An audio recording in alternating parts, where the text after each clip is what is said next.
Soy boricua. No puede ser. Sí, Entonces boricua, come, Minnesota. entonces come chillo con arañita. Si necesita, podremos hablar en español y María puede traducir lo que es. No. Felicidades en la elección en Colombia, que soy bien influenciada. Sí, Nosotros acá en los estados para ver, y mujeres. sí, sí, con Francia Márquez. Es una buena. Pues Ahora escribí a Mr. R sí. para hacer unos reportajes desde Colombia para su periódico. Bueno. Y today I sent to you the first article about that. Well, go ahead. Sí, entonces, bueno, María, yo quiero que ellos pregunten o no sé qué quieren, si quieren que yo hable o que ellos pregunten. He has a question in regards to when it's time for him to speak. Sure. Well, just stand by. Espere, por favor. Y vamos a empezar ahora. Buenas tardes, good afternoon, everybody. I'm Al McFarlane. Welcome to the Wednesday edition of Conversations with Al McFarlane. Conversaciones con Al McFarlane. And we're presenting a special program today, special because we're using both distance and language to create bridges that connect our people across the planet. Here in Twin Cities with me is the celebrated, phenomenal young leader, Maria Isa Perez Hedges. She's a candidate for the Minnesota State Legislature seeking election to House District 65B. But she is a fearless, fierce entertainer, artist, community organizer, and she's also a legacy force. Her family, her lineage is a lineage that has built a reputation of service to the community, fearless, tireless. We're pleased to have Maria here. Maria, just to have you talk to our audience about yourself, your candidacy, and your intent to serve not only the district, but humanity in public office. Before I ask you to speak, I want to also just tell people who are listening or joining that we're joined from Colombia, from Bogata, Colombia, by my friend Jesus Chucho Garcia. And Chucho, if I can call you that, is okay, is a diplomat, has served as consulate from Venezuela, where he's from, to New Orleans. He's lived here in Twin Cities, so he has family here, but he's also, even of late, served in ambassadorial roles or diplomatic roles in Africa, Mali in particular, from the his nation of Venezuela. And Chucho, I'm excited that you're talking to me from Colombia because I'm particularly interested in understanding what it means that an Afro-Colombian woman is going to be serving as vice president of Colombia. It's a big deal. So I want to talk about the experience of los afrodescendientes in Colombia y también y todos partes del hemisferio. Also here is Roy Lewis. Roy Lewis is an old friend of mine, a photojournalist, and Roy yesterday was at the Senate or the House covering the bombshell testimony of the former aide to the Secretary, Trump's lawyer. Trump's lawyer, right? Yeah, right. Give me the name. But I want to talk about that as well. But let me start, Roy, and thank you for being here with Maria. Maria, please, how you doing, my friend? And talk about your candidacy, your work, your vision, your passion. How I'm doing one day at a time. You know, that's all. That's my motto. I stare at that every day when I wake up and I pass by my chalkboard. And my daughter's 3 years old. I'm a mother, and she says, "One day at a time, Mom." So it's beautiful to be able to be here in this space, Al. Thank you for welcoming me back to Insight News, and now as a candidate, yes, for state rep, District 65B, which is downtown St. Paul. A little bit of the West End neighborhood, along with the West Side barrio, the first Latinx barrio in the state of Minnesota that has raised me, along now with the new redistricting lines into West St. Paul. So, you know, how I'm doing is we're door knocking, we're on the phone, we're discussing our initiatives and how we want to create and also change policy and represent the community of St. Paul that's been here, our Black and Brown communities that have built this on indigenous land. We've talked about how we can move together in a state from this district towards accessible healthcare for all. You know, I'm type 1 diabetic since I was a teenager. I fought alongside our Insulin for All Minnesota chapter for the Alex Smith Insulin Affordability Act, which was passed during a pandemic, in which led me to be the posse lead for the Minnesota chapter of Insulin for All. And alongside that, being a youth worker, I direct the Twin Cities Mobile Jazz Project's mentorship program, where we serve our Twin City youth in over 3 park and recs, from Frogtown Rec Center, Dayton's Bluff on the east side, and my west side's El Rio at the neighborhood house.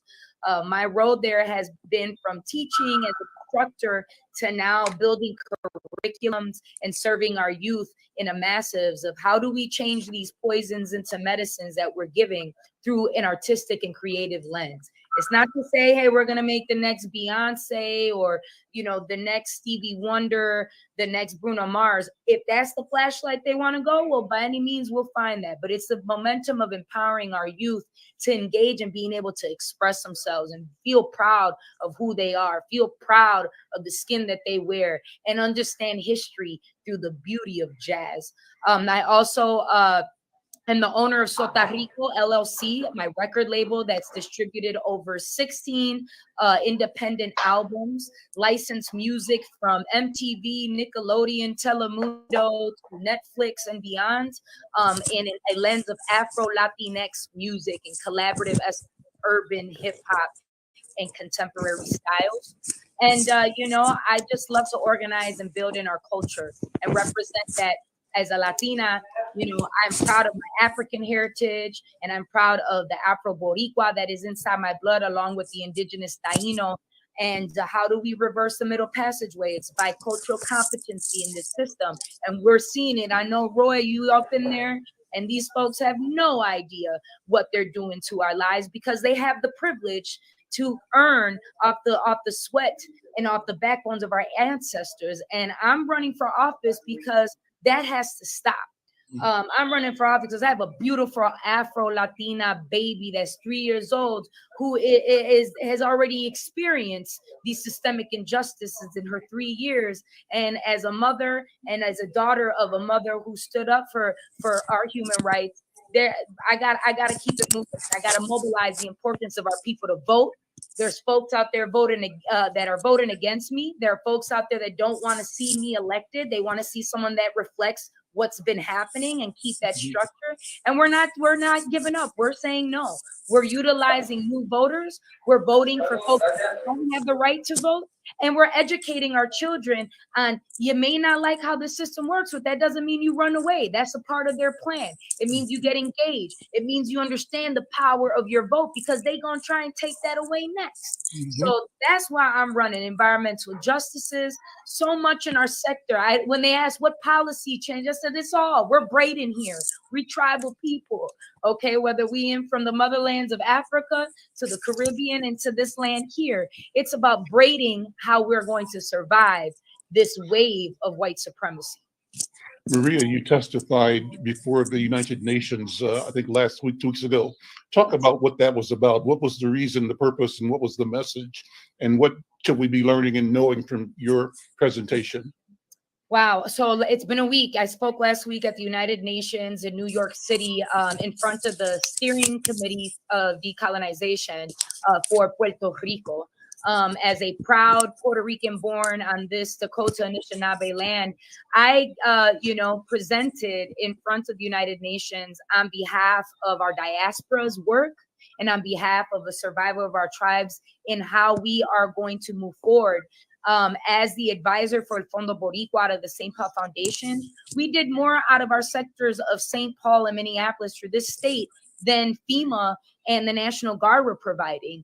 we did that, and it wasn't just the Puerto Rican community. It was our unifying of Black and Brown communities, and our Anglo communities that said, how do we help Maria? We're a fan of your music. Well, if you're a fan of my music, you need to help my family down there, and you need to donate, because this is not charity, this is justice. And so all of what we've documented, and Al, you always say document, and we take that as heart.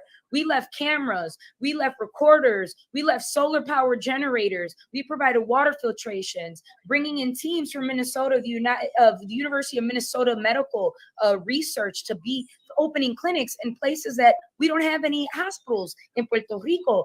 There in only 2 of them that are very functioning, if so. And if they are, they don't have the means to be able to have a healthy lifestyles for our Puerto Ricans. We're dealt with genocide and gentrification now. And so all of this has been not just from post-Hurricane Maria, this has been from the oldest colony of the world that has been colonized for 528 years, and that has not had the opportunity of the people to run its own island. And the testimony I gave was on behalf of our diaspora and my ancestry, and how we're still here helping from here in our communities. And I'm not to speak for the Puerto Rican people on the island because I live here, but I'm here to utilize and platform the voice of our people on the island, because they don't have the opportunity to vote here and who gets to run Puerto Rico. So that is the testimony that we gave in saying we want a free Puerto Rico, and we want Puerto Ricans on the island to have the opportunity to lead Puerto Rico. And it went our way. We're moving forward, so we're trying one day at a time. Thank you so much. Let me bring Brother Jesus Chucho Garcia in. Chucho, I'm sure you're loving hearing Maria and feeling the fire, because everything she's doing is consistent with your lifelong liberation work for our people. And you were recently representing Venezuela in Mali. More recently, you were presenting your newest book at a conference on Afrodescendientes in Barcelona. You live in Venezuela, but right now you're in Colombia. Tell me what's going on. And you're free to speak in English or in Spanish. Maria is here. If we need the translation, we can do it that way. It's better to do both. Okay. The first, okay, I try my Spanish English now. The first time when thank you, Mr. Al, thank you for the invitation. Pero the first time that I see Maria Isa play and sing here is in Minnesota, is in Minneapolis. Maria, como how she speaks, is similar when she are en la tarima. Cuando tú estás en la tarima, tú hablas, expresas mucho with your music, plena, bomba, ¿no? Y salsa. Is the expression for the anti-colonization in Puerto Rico. That's right. It's truly for long time, no? And your voice, and your dance, and your music, it is expression against the patriarcalismo, racismo, and colonialismo. I congratulate to you, and for your constance, and for your perseverance every time. For you here is the star of Puerto Rico free. And this day, in United Nations, I believe, creo, there is other discussion for the colonization of Puerto Rico. My country forever support, no? And many people of the CARICOM support the independence of Puerto Rico. It's very important. Continue that for your ancestors, for our ancestors Ukrainians, for our ancestors African people. Es very important porque Puerto Rico es taíno africano. No, es así. Thank you for this opportunity for listening to you, Maria Isa. I am glad for listening to your voice. Okay, it's the voice, the people of Puerto Rico for your liberation, right? Okay, and now this time, okay, I travel to Barcelona, Spain, and Madrid for conferences about what happened in America Latina. and what happened around the world with the black people. For example, the discrimination, the xenophobia, at this moment, for example, in Spain, many people of Mali die, or many people of Africa, Ethiopia, Mali die for try one for migration, no, for xenophobia, racismo here in España. The situation in Spain is similar now in Europa for the globalization, the war. No, this moment there is one meeting, OTAN in Ukraine. And you know what happened when begin the war, Russia and Ukraine, the discrimination and xenophobia against the black people, against the black African, the African people, is very strong. La xenophobia and racism now is strong. And now in this part of the world, in Colombia, for first time, for long time, open the door for one esperanza, ¿no? Se abre una esperanza. Open the door for the hope, para una esperanza of humanity. You know, here in Colombia, for a long time, the war, ¿no? And medio siglo and mid-century, near to 250 250,000 personas han muerto y, for the war here, and for the war for las drogas, and for the war for the white supremacy, ¿no? Es por mucho. Y dentro 250,000 muertos, casi 70% son negros y negras. ¿Ok? Colombia en este momento, for the next August, is for proclamación de presidente Petro y the first vicepresident black in all the history of America del Sur. You know, okay, the first vicepresident in United States is one woman black. The second vice-president in America Central is black, is Elsie Campbell. And now in America del Sur, the first vice-president is one black woman, Francia Marquez, no? And there is one change. Francia, for example, with the organization of Francia is PCM, Proceso de comunidades negras de Colombia. We had relation for long time, interchange between the African people in Ecuador, African people Brazil, African people in Colombia, African people all United States. For example, Danny Glover is support activista académico como el Afro-Puerto Rican Agustín Lao of the Massachusetts University, Amherst University. He support every time. For example, Agustín Lao support many a Francia Marquez. He mucho support. En este momento, I think that the face of Colombia changed. I arrived here 2 days ago for one little meeting here with the black people, how combination, the link between the Black United States, America, South America, CARICOM, Caribe, that is very important. And the issue, for example, the reparation is very important. See, it's very important in this moment. Okay,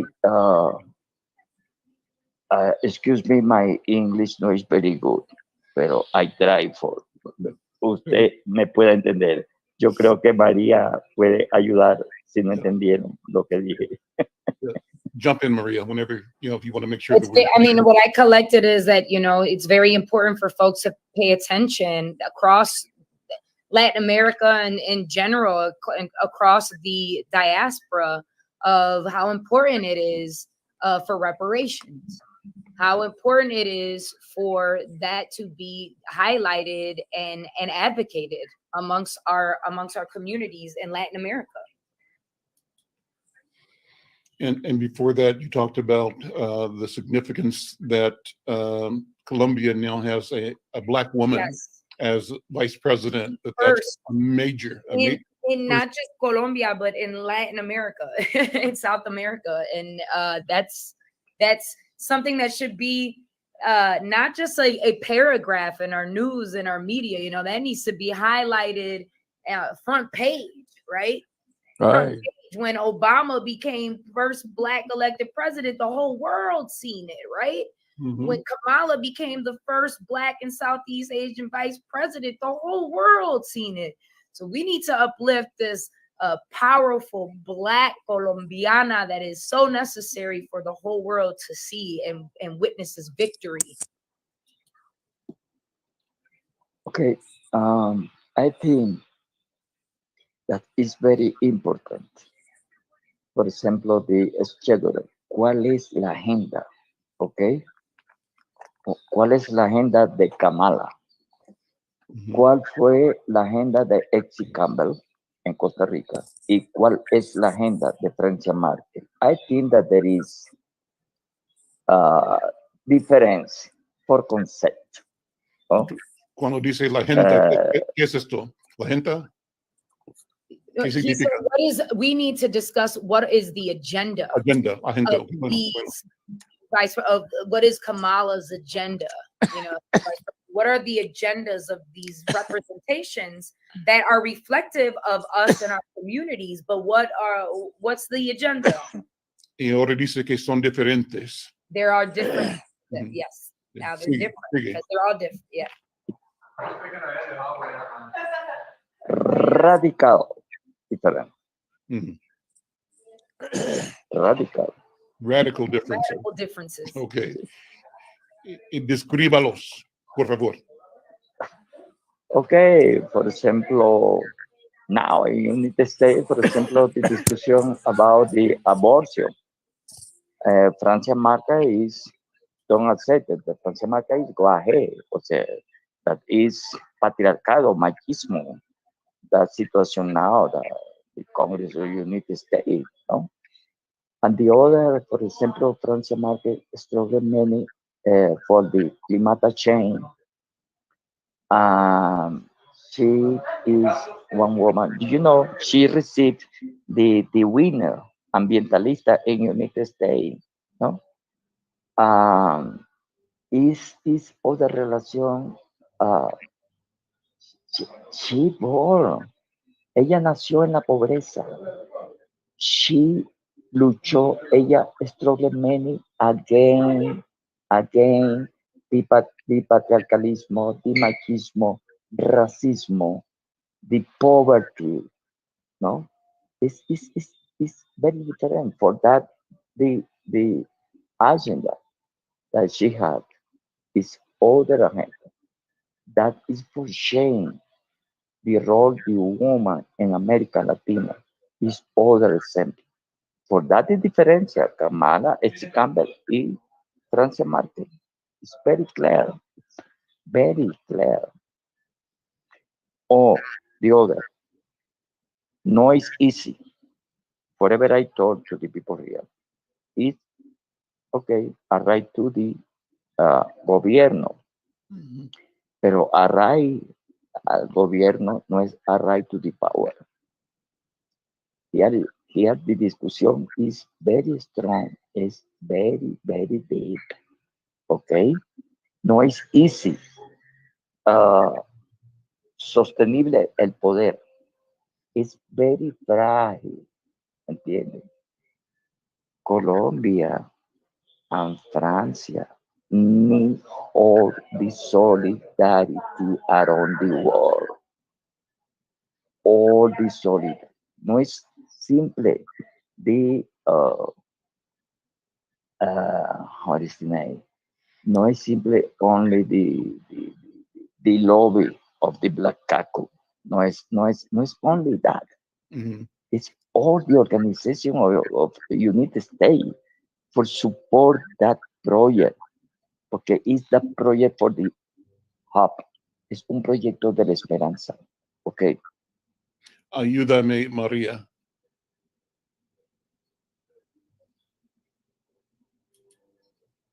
Oops. Unmute.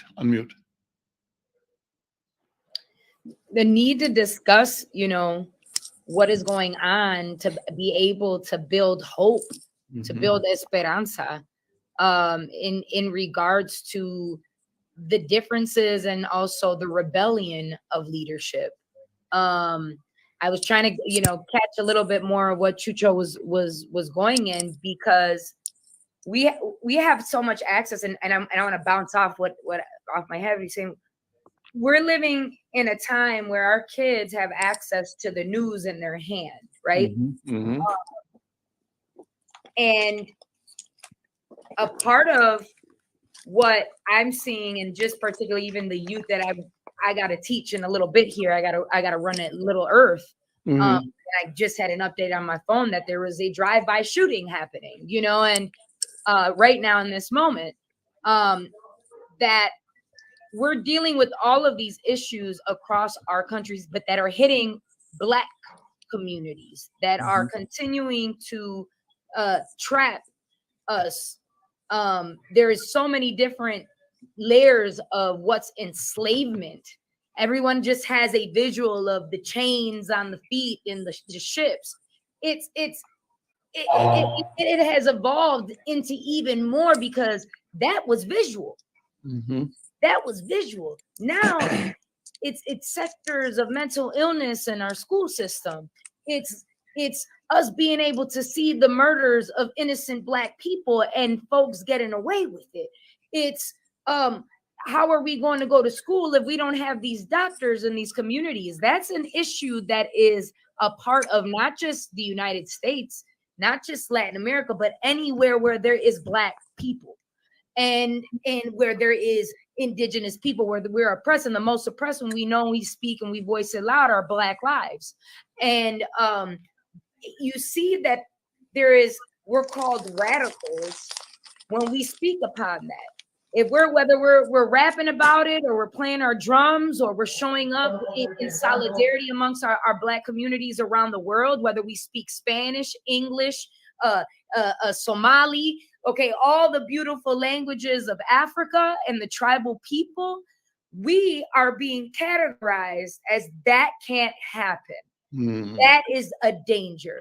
You're a rebel. I want to be the rebel, because not being a rebel is making everybody a robot. I'd rather be a rebel than a robot, because that gives hope. That's what the words that Jesus was saying. There's hope. Hay esperanza en eso. Hay esperanza cuando estamos luchando. Hay esperanza cuando estamos siguiendo la palabra de Chacha Jimenez, pa'lante siempre. There's hope when you see young Black women and men with their left fists in the sky yelling power to the people and no more. That is a universal rhythm to empower our Black movements in solidarity throughout the Americas. Maria, I know you have to leave in a minute, but before you do, make a comment on how the hearings are impacting you. What are you taking? What should America take from the bombshell testimony yesterday of the Chief of Staff's assistant? What do you think? I mean, the cover is coming off in part, and what they've been doing is hiding, making excuses for Donald Trump and his craziness. But now it's at a state where even the super ultra conservatives are being forced to admit they've been operating, trying to keep a madman, looking to be sane, so that they could move an agenda that he was really inconsequential to. They had their plan, they simply used him, but now it's coming back to haunt them. What do you think? How do you see it? I see it the same way my mother and my father seen it in their era of Klansmen. It hasn't changed, and we cannot stop moving forward. We have to unify our shades of resistances, because this is how this system was created and built. You know, I spoke on Monday among several senators and House of Representatives and our Lieutenant Governor. You know, what are we going to do with the news of Friday? You know, there's always just poison after poison, and we have to really, really, really accept that we have to place ourselves into more vulnerability, because they're there. They have an engine that is channeling generational wealth that we don't even know how to have a grasp at it yet, because we're still seeking and fighting for reparations, right? So how I see it is, how are we organizing? And how are we organizing amongst our own people and our own communities? Because regardless, here's the thing, regardless if it's under testimony at the highest levels of court in this country's, in this government, they're still going forward with no accountability and no repercussions. And we're still having to jump the bullet, right? So folks are like, I can't watch the news, I can't do that. And I'm like, give yourself a mental break, but also pat yourself and acknowledge and reflect on what we've been surviving, so that we don't stop. We need momentum. We need movimiento more than ever right now. This isn't about this party and that party. No, this is about those who have soul and those who are soulless, because those testimonies are saying they don't care about my baby. They don't care about your grandbabies, Al. They do not care. They're blatantly, actually, let them speak it, so that maybe some of our people can come together and organize amongst our own racial disparities in our communities and in our dinner tables. And you have to know that this is a by any means necessary. And what that means are, how do we utilize those weapons of peace and resistances that has survived through message and music and culture and education? We have to build our own. We have to build our own clinics for our Black and brown mothers that are dealing with the disparities giving birth to ours. We have to provide insulin for our own people who can't access this if they don't have a green card or even insurance. We have to figure out housing. These are issues that we're always bringing up to the table. Like, you know, Auntie Sharon sells Belton and say, we always fighting for that piece of pie. And it ain't even the big piece of pie. It's a little sliver that they put us in there. Well, guess what?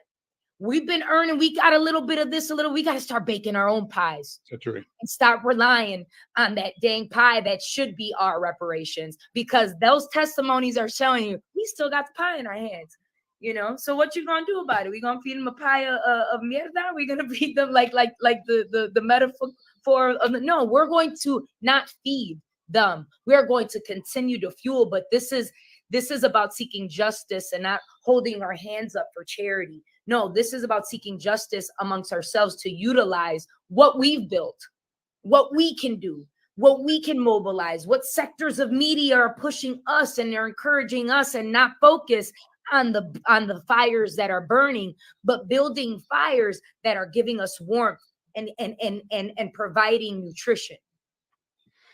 Regeneration. Maria, thank you so much. I'm going to invite you to come back whenever you can, all the way through the election, and we're expecting you to succeed. Let's go. Primaries, anything helps. You know how this system works. We can't run away from it. We got to get engaged. You got to play the game to beat the game. Well, I'm here to stand that this game cannot rule. Our Black and brown girls need more love. Our Native girls need to know that they are the rulers and the mothers of this land. And our white young girls need to stand up and voice that. I was a young girl always fighting, and said, you know what? Y'all got to fight for us. They don't listen to us. They hardly listening to you. We're talking about women's rights here. Yes, but think about how much it is for a woman of color who has to fight for so much of our rights in just one arena. So please vote. Primaries are the 9th. If you live in my area and have more questions, or how can I help your district? It's about togetherness, and these borders got to go. We got to eliminate those. And our Black people continue to rise because that is power. Much love, Ache, Jesus, Roy, Brenda, Al. I got to roll and teach these little native kids that they are powerful and remember their ancestors. Please. Maria, thank you. We'll see you later. Ashe para ti. Let me bring my brother Roy in. Roy, thank you for being patient and introduce you to Jesus, but you've been patiently and intensely listening, and I appreciate the energy that I see in the power of looking that you represent. Too often, Jesus, in the journalism field, we writers think that we are the beginning and the end of everything. And too often we fail to recognize that the power of perception of other colleagues, of other companions in creating image and awareness is equally, or if not, more important than the words we use. And so that just reminds me of how grateful I am that Roy Lewis and all of our comrades, our colleagues, our companions that are in the graphic field and photography and film bring to showing us and tapping directly into inner knowing by the power of their image. Roy, you were in the hearing yesterday, and I wanted you to tell what you felt, what you saw going down as the chief aide to the White House Chief of Staff revealed what was almost unimaginable. Shouldn't have been, but in the things associated with the ramp up to the January 6th insurrection by the Proud Boys at Congress. So what happened yesterday from your point of view? Well, first it was a secret. She was a secret. It's like nobody knew who it was going to be. I asked the chief of staff, Congressman Benny Thomas, chief of staff, just before, and she wouldn't tell me. And so this lady walked in, and everybody was on it, of course. And then when they announced that she was the aide to chief of staff, and that she was in the room, and she was there to witness a lot of things. They had already interviewed her about some preliminary things, and so they had a script, well, not a script, but they had some of their interview. They played some of the interview. They had quotes from the screen, which either the president said or someone else said that reinforced what she was talking about, because the hearings work like they ask specific questions. And yesterday it was the lead spokesperson was Congress lady Cheney, was the person asking the questions of Miss Cassidy, Miss Hudson, and Hutchison, yeah, and she, they have a book. It's like a very prepared situation. They're not just asking things; they're correlating things. The room was very tense, of course, as usual. And the photographers get their opportunity to do when she comes in to sit down and take their photos. And then, of course, the next photo is the swearing in by the chair, Benny Thompson, swear the person in. And then they have a series of questions that they ask, which in a lot of cases on the screen, you have, for example, she was interviewed before. And so you have her testifying in the interview. And then you have them getting specific questions. Well, what about this and what about that? And did this happen and that happened? Now the big thing is that the Secret Service, I think, is coming back in because they're taking issue with one of the things that she said. So they're getting ready to do nuts and bolts and pick, But the fact that she came in and she relaying things that are behind the scene things, that's the big thing. This is behind the scene. And you very seldom do people come forward and deal with behind the scenes. And I think I sent you some images of her testifying. And I didn't see those. I saw the video, the movie, but I didn't see the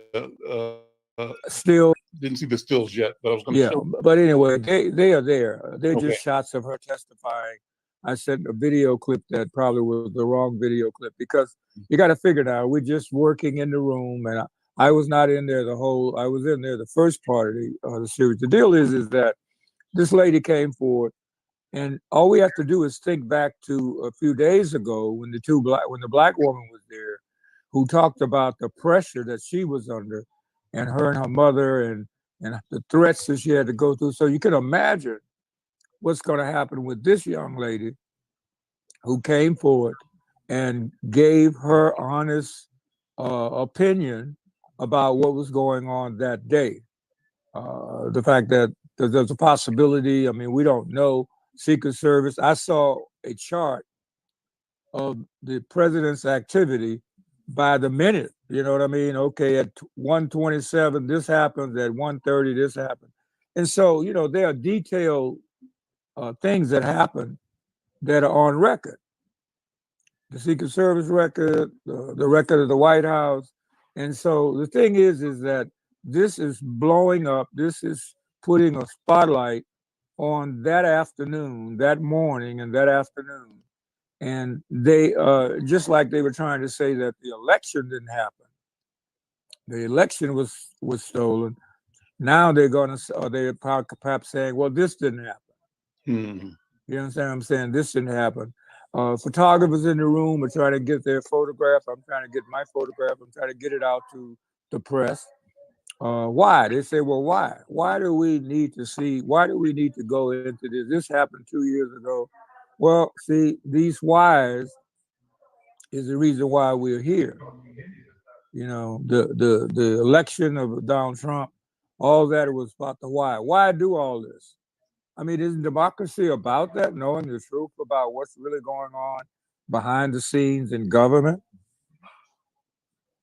Let me ask Chucho to jump in here. Chucho, my question to you is, how do you feel the world is interpreting and understanding what is being presented on CNN, on television? Because the world now is looking at the inside, the underbelly of American political empire. That's how I see it. But how does it look to you in Colombia or Venezuela? What do you think the world is saying as they watch or read about the January 6th hearings? What do you think? ¿Qué piensa? Coño, Mr. R, I don't understand very fine, pero I think that the question is what I think about the social media, for example, CNN, about the Colombia or Venezuela. No, you know, CNN sometimes don't say the truth, don't tell the truth what happened in America Latina. And I think that it's very important looking one alternative of media. For example, it's possible this way, one connection, a good connection with the black, for example. This one way for interchange the little black woman, man, young, between the black people of Colombia, Venezuela, Brazil. Remember, now in Brazil the situation is possible one change for hope. For it's possible Lula win the new election. In this moment, all the black people after the bad experience of this president now, que es machista, racista, sexista, discriminatory. The people, the black people. I had many connections with Brazil. Ellos, this next week, had one big concentration for support to Lula. The last month, no, the last week, no, 2 weeks ago, there is one concentration with the religion, black religion. por supuesto Lula, ¿no? Entonces, I think that we, we, the black people, the Mhm. black, the African people in the diaspora, we need one new connection. Okay. No it's only CNN, no it's only all the media, BBC or London. We need our new connection. For example, when I live in Angola, in Mali, and other, I had connection for Telesur, Telesur of Venezuela, and Telesur is Mhm. in many people of America Latina. Mhm.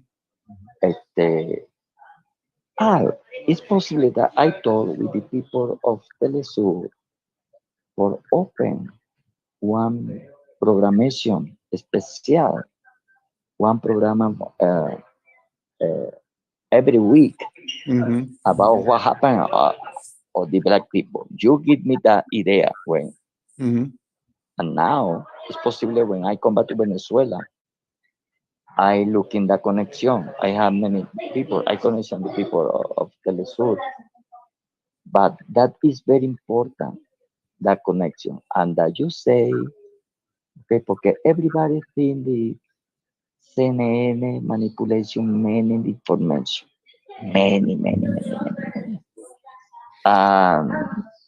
Other agencies in United States of here in Colombia, many manipulation too, no, many manipulation. Yo creo que el código, the code, very important, is how en este momento we, the black people, the African people in the diaspora, capture one new connection for the communication. Mhm. I try for Telesur, is television, okay? Mhm. Pero that way, the social media, I think that Mr. Lewy told one little that is very important. Well, In this moment, it's very important, okay? de veras, y lo que estamos haciendo ahora es una reflexión de la posibilidad de conexiones nuevos. What we're doing right now is reflection of the possibility of new connections. And what I hear you saying, lo que está diciendo es que es importante that we don't depend on CNN, that we have direct connections entre nosotros.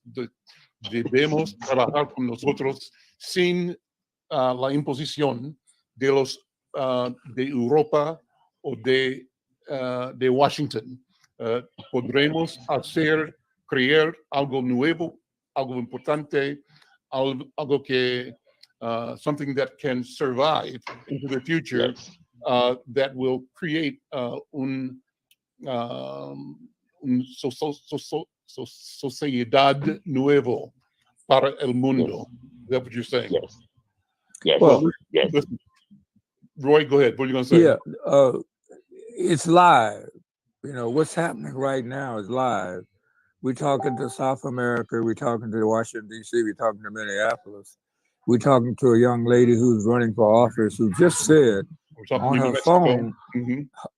phone, she just heard of a drive-by shooting, Mhm. which could also be happening here right now as we speak, because that's what's happening, because it's always what happens in our community. When in the 60s was happening, they dropped some things on us, drugs, now it's guns and disarray to keep our community going in a direction. But as long as we are communicating, you can talk to me about what's going on in Colombia, because a similar thing is going on there and what's going on here. And we have the airways, and Al is providing a vehicle for us to communicate, past some of the barriers that are being set up. And I think that we can use this as we've always used it, as they use the drum and as the Indian used the smoke and the mirrors.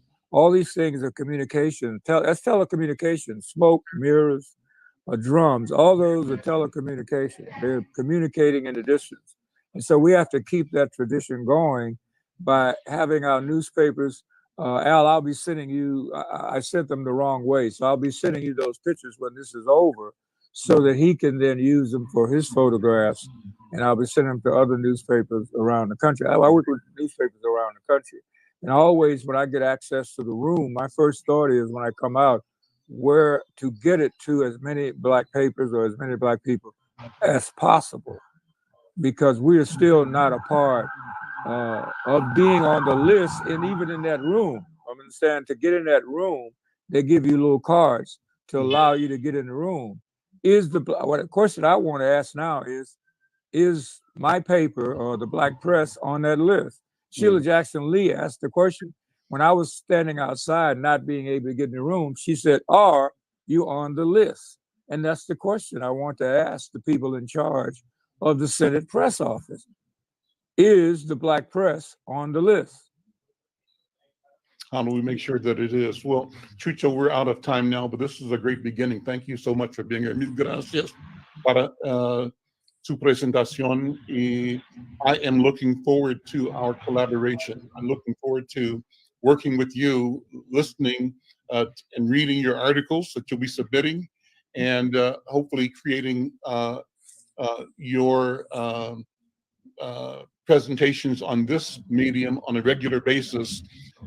I value the fact that you are able to move around the diaspora, that you were in, you're from Venezuela, but you're in Colombia now, that you've been in Angola, you've been in Mali and other places. So you have a firm sense of the development of our people.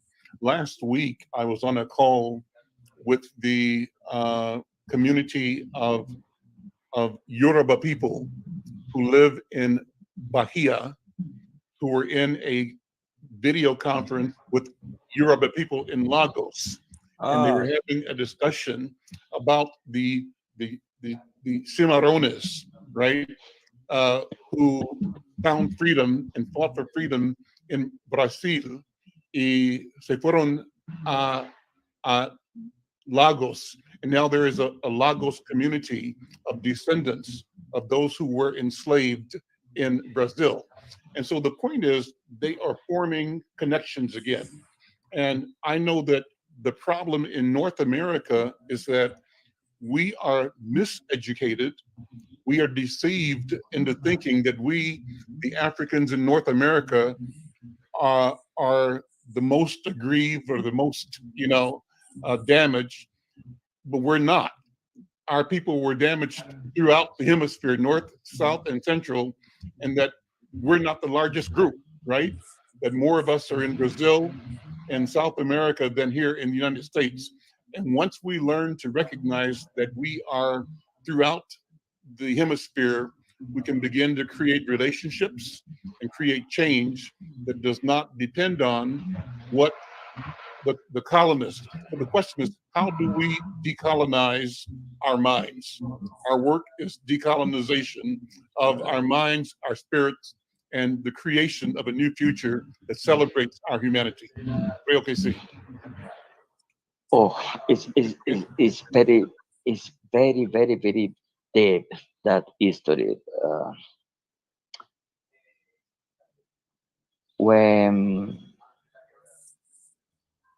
When I live in Africa, I travel. I go for the Yoruba country.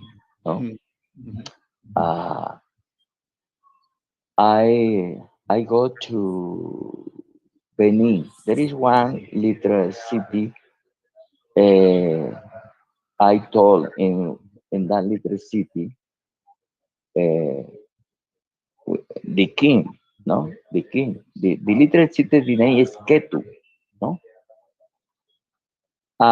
He told me many about the connection Bahia of Brazil, and Benin. Mm-hmm. The name long time ago is Dahomey.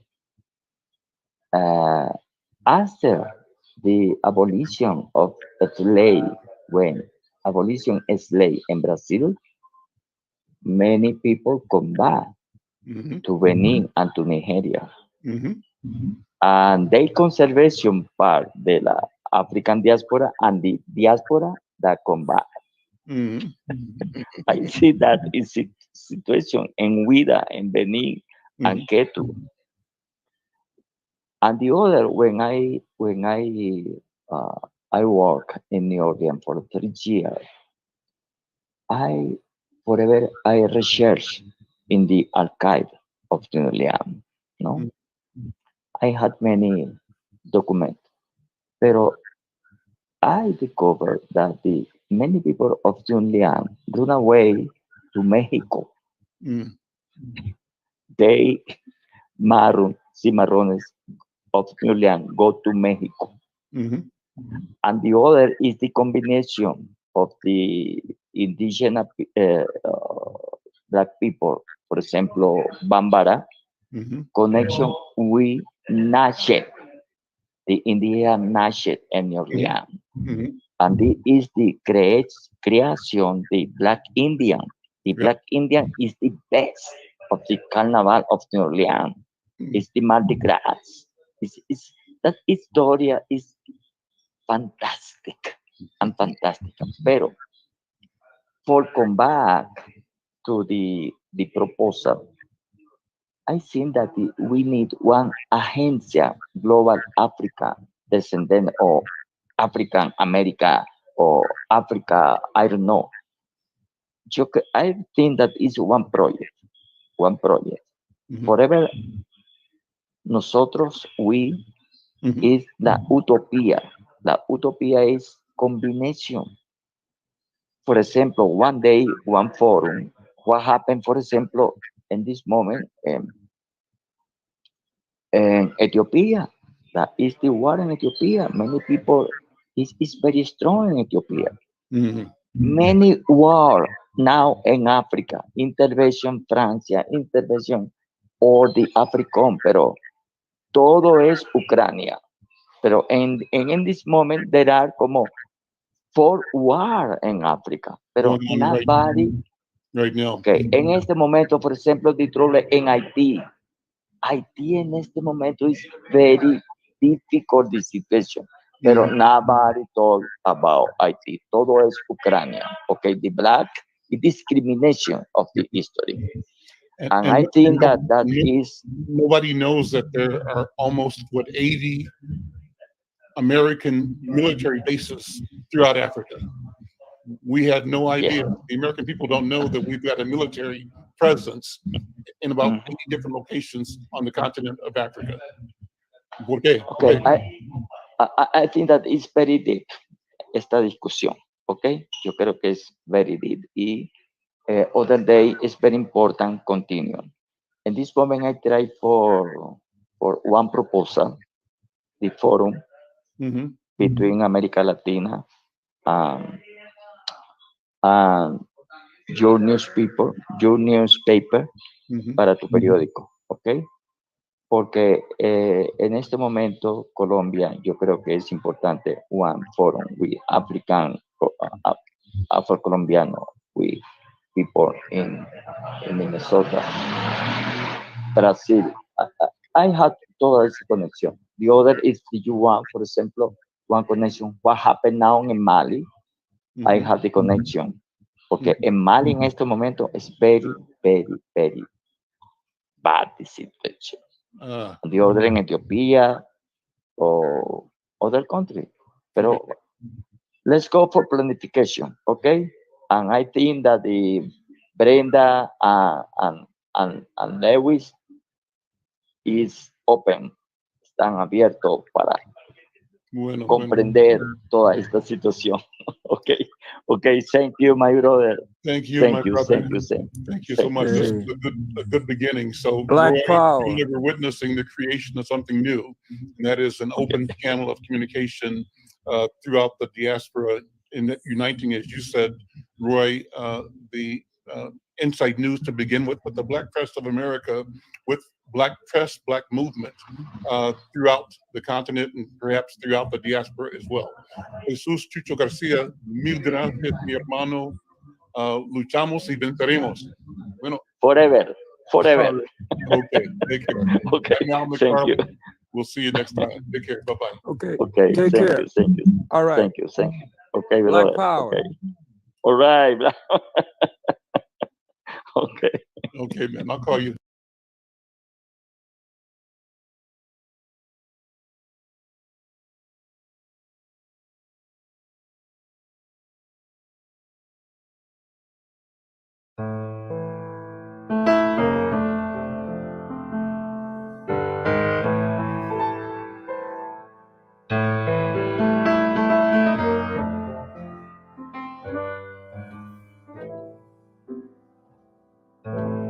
Try to think that love's not a road. Still it's uncomfortably near. My old heart ain't giving no ground, 'cause my angel